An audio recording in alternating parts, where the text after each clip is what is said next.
This is Los Santos in 2013. A living, breathing world of impossible detail.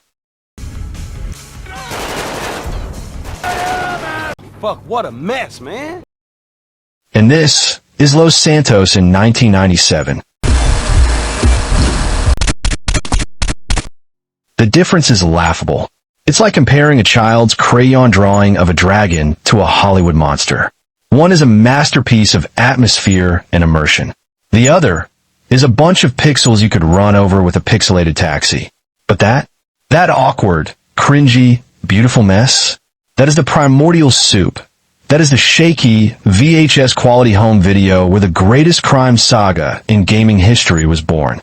Let's go back to the rain in Dundee, Scotland. To a small team who made cute games about green-haired creatures and then decided to build a digital playground for every bad idea you've ever had. Let's talk about the awkward, ugly, and absolutely essential cringe era of GTA. Our story doesn't start in a Californian studio dreaming of Hollywood. IT starts 5,000 miles away. In Dundee, Scotland, a place known for jam, journalism, a studio named DMA Design had made its name not with crime, but with order. With a game about saving obedient, green-haired creatures from themselves. But the founder, David Jones, he had a different itch. A fascination with chaos. The idea began not as Grand Theft Auto, but as a racing game. A simple experiment. But in the testing, something broke. The police AI went haywire. They wouldn't stop chasing. And instead of fixing it, the team leaned in. What if the fun wasn't in winning the race, but in tearing the whole system down? And so, in 1997, they gave us a toy box. Not a story. A toy box. You were a nameless sprite. Your mission? Answered by payphones with text instructions. Your playground? 3 cities, Liberty, Vice, San Andreas, rendered in a glorious, crude bird's eye view. This wasn't immersive. It was schematic. A blueprint for anarchy. The soul was there, though. That visceral thrill of the stolen car. The panic of that first pulsing police siren. The sound that would become gaming's universal heartbeat of trouble. The dark, chuckling joke of the wasted screen.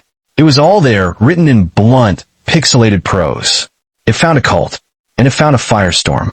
Critics called it a murder simulator. It was controversial, it was niche, and it was a spark.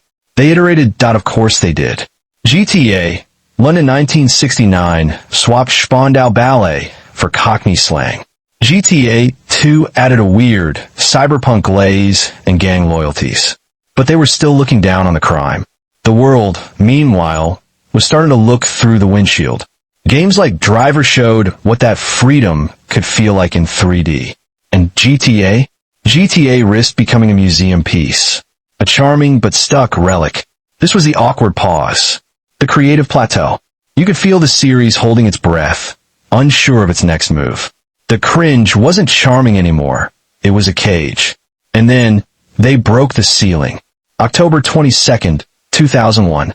Grand Theft Auto 3. It wasn't an evolution. It was a transplant. They took the chaotic heart of those top-down sprites and gave a body. A living, breathing, snarling body called Liberty City. You weren't above it. You were in it. The rain felt wet. The garbage had smell in its pixels.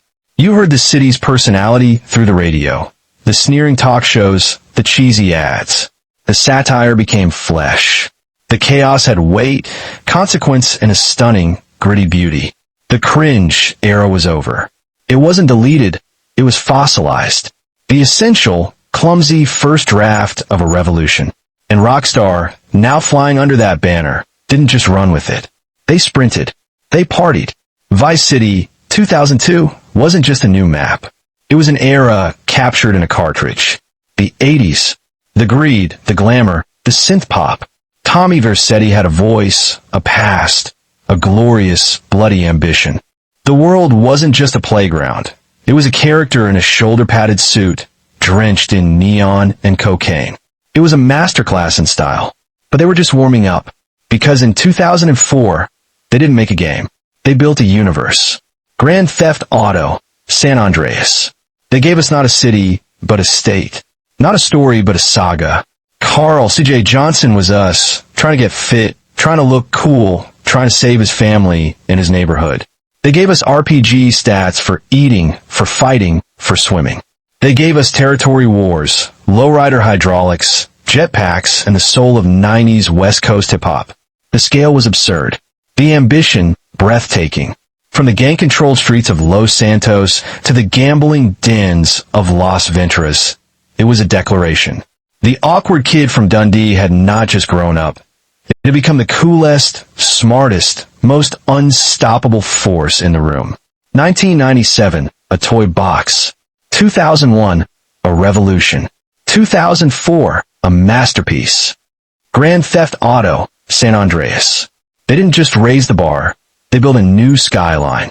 They gave us a world so vast, so detailed, so packed with life and personality that it felt less like a game and more like a second home.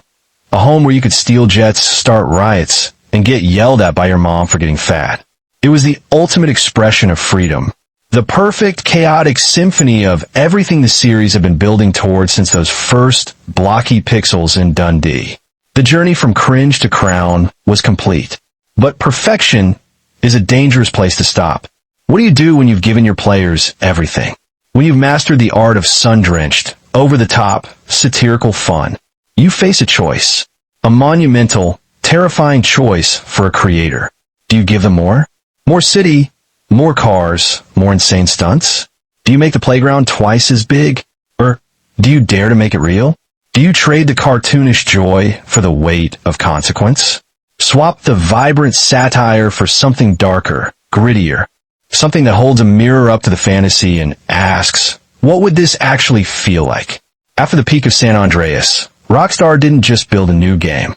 They engineered an identity crisis, a deliberate, brutal, and brilliant step backward into something far more challenging. They asked, what if the criminal dream wasn't glorious? What if it was lonely and heavy and stained with regret? Grand Theft Auto 4. This is where the story gets complicated. This is where the king of games decided to grow up and risked losing its kingdom. In part 2, we follow the trail into the cold, rain-slick streets of a new Liberty City. We'll meet a man running from his past in a world that had traded jetpacks for the dull ache of a hangover. We'll see how the pursuit of real divided fans defined a new generation and forced a billion-dollar empire to rediscover its soul. The era of fun was over. Now came the era of consequences.